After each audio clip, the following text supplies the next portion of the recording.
चलिए आज बात करते हैं एक ऐसी ड्रीम वेडिंग की जो देखते ही देखते एक भयानक बुरे सपने में तब्दील हो जाती है।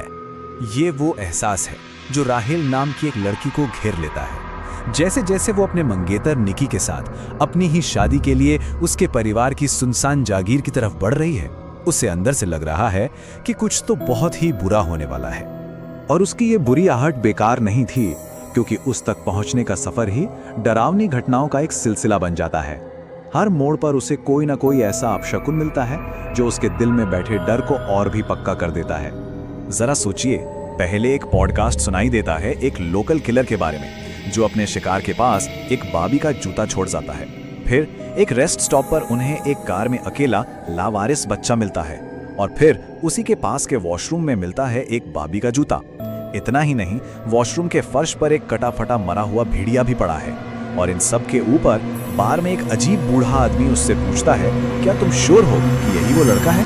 ये सब मिलकर राहेल के शक को यकीन में बदल देते हैं कि वो किसी भयानक जाल की तरफ बढ़ रही है। खैर, जैसे तैसे जब वो लोग अपनी मंजिल पर पहुंचते हैं तो राहेल को एक और झटका लगता है। जिसे वो एक सुनसान कैबिन समझ रही थी, वो असल में एक बहुत बड़ी डरावनी सी हवेली निकलती है। और निकी का परिवार, कनिंघम फैमिली, वो तो उस हवेली से भी ज्यादा अजीब और रहस्यमयी है। बात यहीं खत्म नहीं होती। निकी की बहन पोरेशिया उसे सॉरी मैन नाम के एक लोकल मॉन्स्टर की कहानी सुनाती है। एक ऐसा अजीब सा जीव जो जंगल में औरतों को मारता है और रोते हुए कहता है, मुझे माफ कर दो। और जानते हैं सबसे अजीब बात क्या है? ठीक उसी वक्त रेहिल की नाक से अचानक खून बहने लगता है और उसे एक नोट मिलता है जिस पर लिखा है, उससे शादी मत करो। अब राहेल के दिमाग में खतरे की घंटी बजने लगती है। पहले तो उसकी वेडिंग ड्रेस ही कमरे से गायब हो जाती है। फिर निकी की माँ उसे एक मोतियों का हार देते हुए बड़े अजीब ढंग से कहती है, मुझे बहुत अफसोस है जो तुम दोनों के साथ होने वाला है। इसके बाद राहेल को एक कमरा मिलता है जो मोमबत्तियों से भरा है और वहां अलौकिक अनुष्ठान करने वाली एक किताब भी रखी है। और हद तो तब हो जाती है जब वो एक मशीन की आवाज के पीछे जंगल में जाती है और देखती है कि निकी के पिता एक ताजा कब्र खोद रहे हैं। इन सब को जोड़कर राहेल के लिए तस्वीर साफ हो जाती है। कनिंघम फैमिली एक किलर कल्ट है और वो उनकी अगली बलि है। लेकिन जैसा कि अक्सर ऐसी कहानियों में होता है, सच्चाई वो नहीं थी जो दिख रही थी। जैसे ही राहेल अपनी जान बचाने के लिए भागने वाली होती है, एक ऐसा सच सामने आता है जो उसके होश उड़ा देता है। असल में परिवार का वो अजीब बर्ताव किसी साजिश की वजह से नहीं, बल्कि एक बहुत बड़े दुख की वजह से था। देखिए, निकी की माँ विक्टोरिया को लास्ट स्टेज का ब्रेन ट्यूमर था। ये शादी असल में उनके लिए एक आखिरी फैमिली गेट टुगेदर, एक तरह की विदाई पार्टी थी। और जंगल में जो कब्र खोदी जा रही थी वो उन्हीं के लिए थी।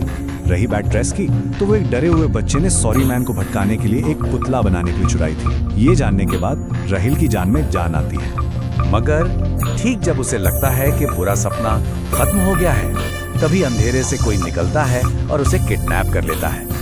अब यह तो पक्का हो गया कि असली खतरा कनिंघम परिवार था ही नहीं, बल्कि कोई और ही था। उसे किडनैप करने वाला कोई और नहीं, बल्कि कहानियों वाला वही सॉरी मैन था। और जो बात और भी ज्यादा चौंकाने वाली थी वो ये कि राहेल उसे जानती थी, या यूं कहें कि जानना चाहिए था। तो ये सॉरी मैन कौन था?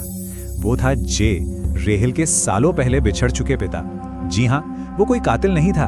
असल में निकी के भाई ने बचपन में जिसे सॉरी मैन समझा था वो जे थे, जो अपनी मरती हुई पत्नी का इमरजेंसी सी सेक्शन करके अपनी बच्ची यानी रेहिल की जान बचा रहे थे। अपनी बात साबित करने के लिए वो उसे 1997 का एक वीडियो टेप दिखाते हैं जिसमें एक और भी भयानक राज छुपा हुआ है।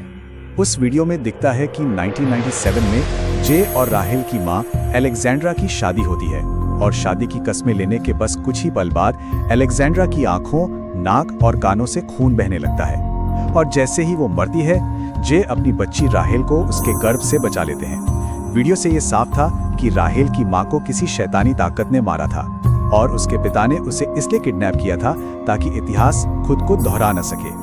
पर ऐसा क्यों हुआ? ये शैतानी ताकत क्या थी?